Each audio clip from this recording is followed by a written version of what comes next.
संजयपुर गांव में राजेश का हवेली नुमा घर आज रोशनी और गानों से जगमगा रहा था। राजेश के बेटे अर्जुन का 18वां जन्मदिन था। बाहर लॉन में टेबल पर बड़ा सा केक सजा था, जिस पर चमचमाती मोमबत्तियां टिमटिमा रही थीं। राजेश और मीरा अपने बेटे के साथ खड़े थे।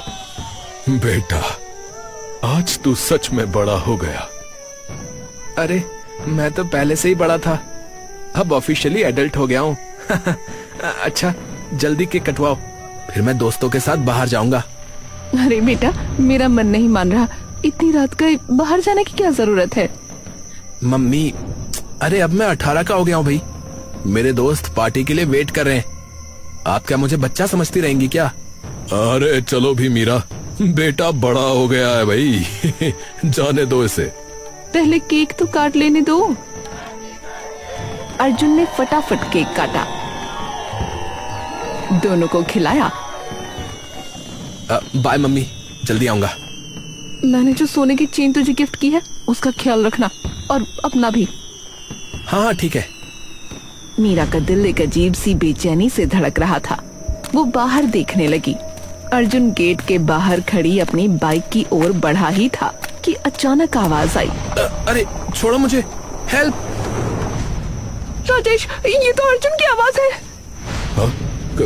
क्या हुआ अर्जुन?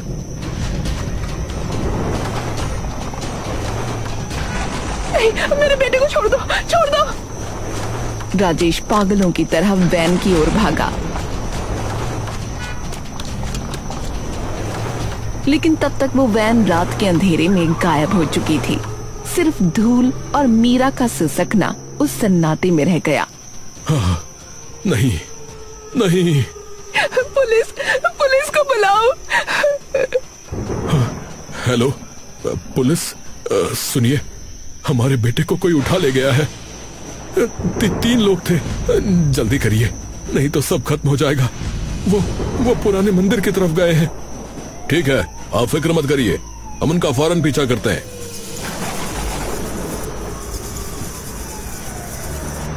पुलिस की गाड़ी की सायरन रात की चुप्पी को चीरती हुई गांव के बाहरी रास्ते पर भाग रही थी। इंस्पेक्टर सूरज सिंह तेज रफ्तार से वैन का पीछा कर रहे थे। उधर वैन में अर्जुन की आंखों पर पट्टी और मुंह पर कपड़ा बंधा था। प्लीज मुझे छोड़ दो, मेरे पापा आपको पैसे दे देंगे, मुझे जाने दो। भैया, सायरन की आवाज, पुलिस पीछे। अबे सीधे रास्ते से जाना खतरनाक है, जंगल वाला पुराना रास्ता लेते।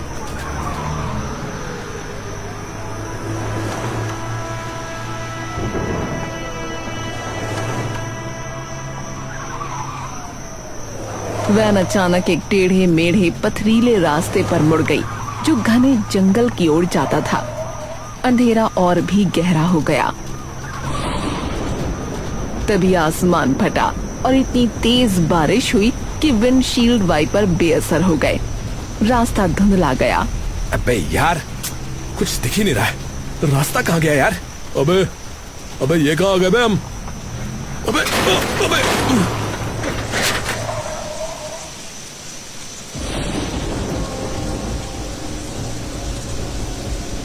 अरे यहाँ छुप जाते, पुलिस बारिश में इस तरफ नहीं आएगी। हाँ,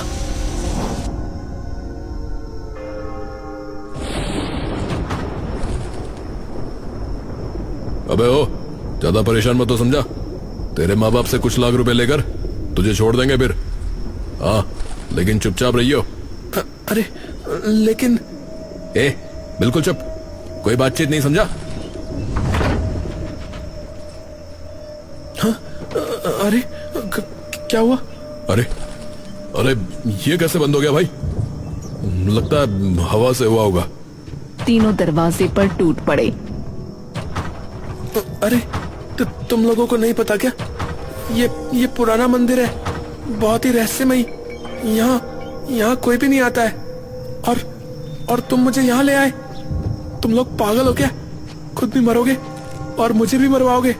सुनो, तुम लोगों ने ना बहुत बड़ी गलती करी है, समझे? वहीं बाहर बारिश थम चुकी थी। पुलिस की गाड़ी मंदिर के सामने खड़ी थी और पास में खड़े थे इंस्पेक्टर सूरज सिंह, राजेश और मीरा। मीरा का चेहरा आंसुओं से भीगा था। हमारे सूत्रों के मुताबिक वो लोग इसी इलाके में गायब हुए और यहाँ सिर्फ यही एक ढांचा है। संभव है कि वो इसी मंदिर के अंदर छिपे हैं। लेकिन इंस्पेक्टर साहब, ये मंदिर तो 18 साल पहले ही बंद हो गया था। किसी कारण से ये खुलता ही नहीं है। मेरा बेटा अंदर है, प्लीज दरवाजा तोड़िए ना। वही करेंगे, बस आप रोइए मत।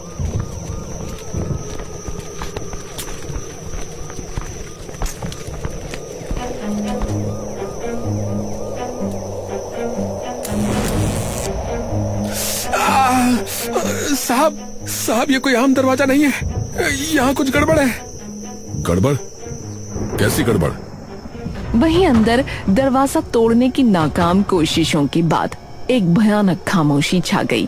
तभी अचानक मंदिर के मुख्य हॉल में रखी एक विशाल आधी टूटी नाग देवता की मूर्ति हल्के नीले प्रकाश से चमक उठी। पूरा हॉल एक अजीब सी रोशनी से भर गया।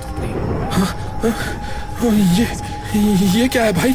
मैंने सुना कुछ आवाज आ रही है। मैंने भी कुछ फुसफुसाहट सुनी भाई। हवा में सचमुच फुसफुसाहटें गूंजने लगीं।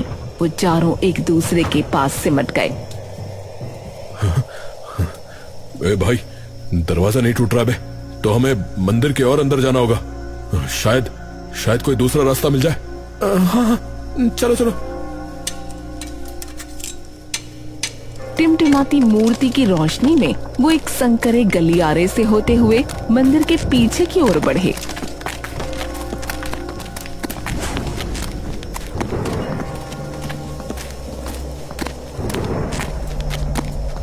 गलियारा एक विशाल गुफा में खुला। गुफा की दीवारों पर पुरानी जीवंत नक्काशियां थीं।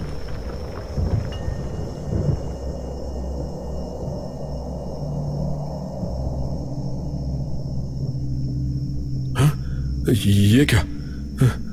इस नक्काशी में एक आदमी, और इसमें एक माँ अपने बच्चे को छोड़ रही है। भैया, तीसरी में तो धन के लालच में एक परिवार टूट रहा है। ओह गॉड, ये क्या है? अब हम लोग बाहर कैसे निकलेंगे? गुफा की भयावह नक्काशियों से गुजरते हुए चारों आगे बढ़े। गुफा का रास्ता एक विशाल गोलाकार चैम्बर में खुला, जिसके बीच में एक पत्थर का ढांचा था। वहां से एक धुएं जैसी आकार बदलती हुई छाया उठी। वो एक विशाल नाग की आकृति लेने लगी, जिसकी आंखें जलते हुए माणिक की तरह चमक रही थीं। ये थी मंदिर की रक्षक आत्मा। हे भगवान, ये क्या है? जो चुराता है प्रकाश को, वही दे सकता है अंधकार को रोशनी। बताओ, इस मंदिर का वो गुप्त नाम क्या है जो केवल उसकी नाभि में छिपा है? सब डरे हुए थे, किसी के कुछ समझ में नहीं आ रहा था। अब ये कैसा सवाल है? मंदिर की नाभि? हे भाई, अगर गलत जवाब दिया ना तो ये सांप हमें खा जाएगा, बता रहा हूँ भाई। अमृत कुंड। एक गहरा सन्नाटा छा गया। अर्जुन खुद भी चौंक गया, मानो उसके मुंह से कोई और बोल गया हो। हाँ? मैंने क्या कहा? मुझे कैसे पता? सही उत्तर। वेदी के पीछे की दीवार पर एक छिपा हुआ दरवाजा चरमराते हुए खुल गया, जिससे आगे का अंधेरा गलियारा दिखाई दिया। रोहित की आंखों में एक अजीब चमक आ गई। उसने अर्जुन की ओर देखा, फिर उस गलियारे की ओर। भैया, मुझे तो लग रहा है इस लड़के में कुछ है पक्का। शायद ये हमें बाहर निकाल सकता भैया। हाँ भाई, मुझे भी ऐसे लग रहा है। तो चलो आगे बढ़ते हैं फिर। सब साथ रहो। नए गलियारे में प्रवेश करते ही रोहित ने देखा कि अर्जुन के गले में एक सोने की चेन है। वो उस पर टूट पड़ा। अबे ओए, ये गले में क्या है? अल्लाह, इधर दे ये चेन। नहीं, ये मेरी माँ ने दी है।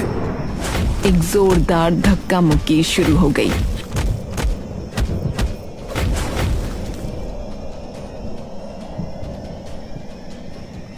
अबे पागल कहीं के, अबे साले ये तूने क्या कर दिया बे? हमें ये जिंदा चाहिए, समझा? ए भगवान, ये तो गहरा गाँव है, खून रुक नहीं रहा है भाई। अबे हमारा यहाँ से निकलना जरूरी है भाई, बाकी सब बाद में देखेंगे। अब तो इसको उठा, चल।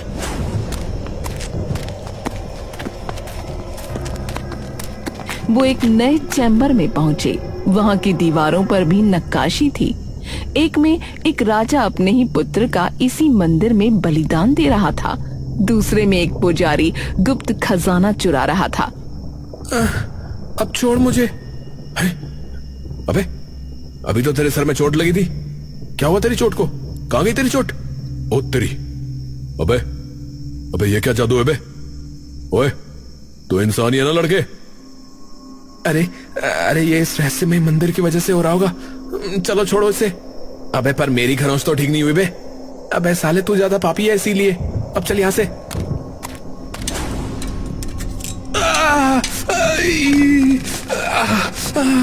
ये क्या है? अरे अरे मेरी मदद करो भाई। ओए अबे ओए, अबे ओए, कोई छूना मत इसे, ये मुझे जहरीली लग रही है। अर्जुन ने एक टूटी हुई मूर्ति का एक नुकीला टुकड़ा उठाया और रोहित के पास गया। बेलों को देखकर उसने अपने हाथ में वो टुकड़ा घुमाया और बेलें मानो इसके आने से डर गई हों, सिकुड़कर वापस फर्श के अंदर समा गईं। तूने तुझे तुझे कैसे पता चला कि? मुझे कुछ नहीं पता। अबे भाइयों, मुझे लगता है कि शायद मुझसे गलती हो गई है भाई। ये लड़का कोई आम इंसान नहीं है भाई। विक्रम अब अर्जुन से एक लगाव सा महसूस कर रहा था। दूसरी पहेली, जिसका यहाँ जन्म हुआ, उसकी नाभि पर क्या निशान है? सवाल सुनते ही अर्जुन के सिर में एक तेज दर्द उठा। उसकी आंखों के सामने धुंधले से दृश्य तैरने लगे। एक बच्चे के रोने की आवाज, चमकते दिए और एक विशाल नाग के फन वाली मूर्ति। ये थे उसके बचपन के अजीब से सपने जो हमेशा उसे सताते रहते थे। उसने अनजाने में अपनी कमीज उठाकर अपनी नाभि के ठीक ऊपर देखा। वहाँ एक बर्थ मार्क था। अबे देखो, उसके पेट पर। अबे ये तो इसी मंदिर की बड़ी मूर्ति जैसा है।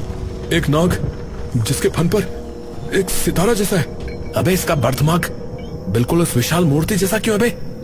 तुम्हें याद नहीं होगा अर्जुन, लेकिन तुम्हारा जन्म यहीं हुआ था, इसलिए तुम्हारा ये निशान ही इस पहेली का उत्तर है। ये सुनकर विक्रम, करण और रोहित तो हैरान ही रह गए। नागदेव के शब्दों ने चैम्बर में बिजली गिरा दी। सबकी निगाहें अर्जुन पर टिक गईं। तुम्हारा जन्म यहीं इसी पवित्र वेदी के पास हुआ था। 18 साल बाद तुम्हें यहां आना ही था, इसलिए हमने तुम्हें बुलाया। ये लोग तो सिर्फ एक जरिया थे। इस मंदिर में रखा खजाना तुम्हारा है, तुम्हें लेकर जाना है, और ये लोग यहीं रह जाएंगे। हैं? यहीं रह जाएंगे? अबे क्या मतलब है? मतलब हम इस लड़के की वजह से यहाँ फंस जाएंगे? अगर हम नहीं निकल पाए तो ये भी नहीं निकल पाएगा। लालच और डर ने रोहित और करण को अंधा कर दिया। दोनों एक साथ अर्जुन पर झपटे, लेकिन तभी विक्रम ने अपनी पूरी ताकत से उन्हें रोक दिया। अबे विक्रम, अबे भाई तू पागल हो गया क्या? अबे ये क्या कर रहा है? रुक जाओ भाई, हमारे पास निकलने का कोई ना कोई तरीका जरूर होगा। इस बच्चे को मारने की जरूरत नहीं है। अरे भाई, पर आप इसे क्यों बचा रहे हो? क्या आपको भी कुछ पता है जो हमें नहीं पता? विक्रम ने कोई जवाब नहीं दिया। तभी एक नया दरवाजा चमकते हुए खुला।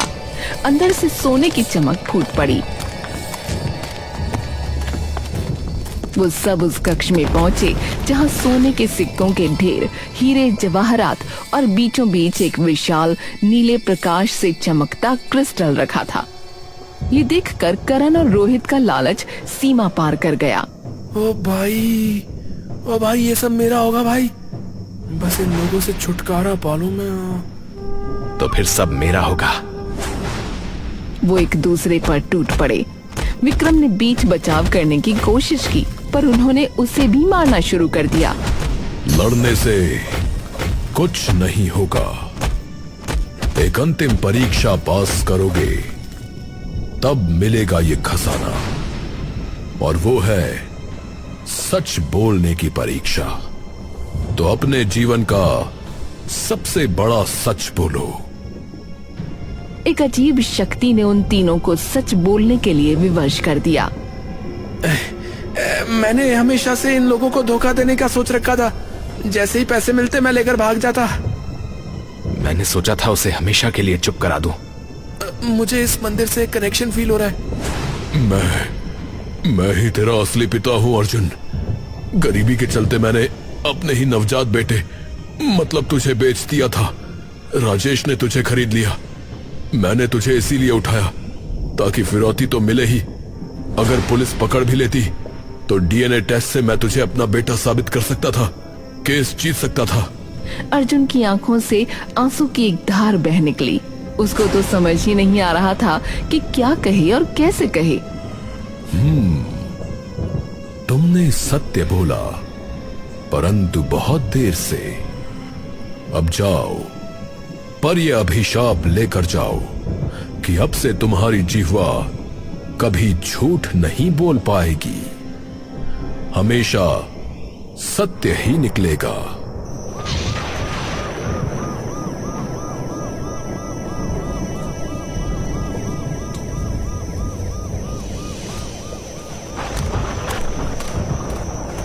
अरे रुको भाई, मैं सब कुछ कबूल करता हूँ। मैं अर्जुन का असली बाप हूँ। मैंने उसे बेचा था और आज फिर उसको उठा ले गया ताकि फिरौती ले सकूं। अबे ओए, सच्ची झूठी कहानियां जेल में सुनाना। तुम तीनों चलो यहाँ से। पुलिस उन तीनों को वहाँ से ले गई और अर्जुन ने अपने माँ बाप को सब कुछ बताया और फिर पूछा, मम्मी, मेरी असली माँ? बेटा, तेरी माँ को इसने कभी प्यार नहीं किया। बेचारी एक दिन रास्ते से गुजर रही थी, तभी तेरे पैदा होने का समय आ गया। वो इसी मंदिर में चली आई और तुम्हें पैदा करके मौके पर ही परलोक सिधार गई। ये विक्रम तो पता नहीं कहाँ बाहर था। हफ्ते भर बाद लौटा, उसे कुछ पता ही नहीं था। तुम्हारे पैदा होने से मंदिर बंद करना पड़ गया था, क्योंकि पुजारी जी का कहना था कि यहाँ के देव नाराज हो गए हैं।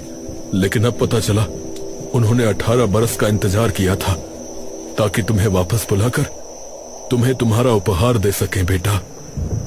इतना कहते ही मंदिर के शिखर से एक प्रकाश फूटा, जैसे कोई बंधन टूट गया हो।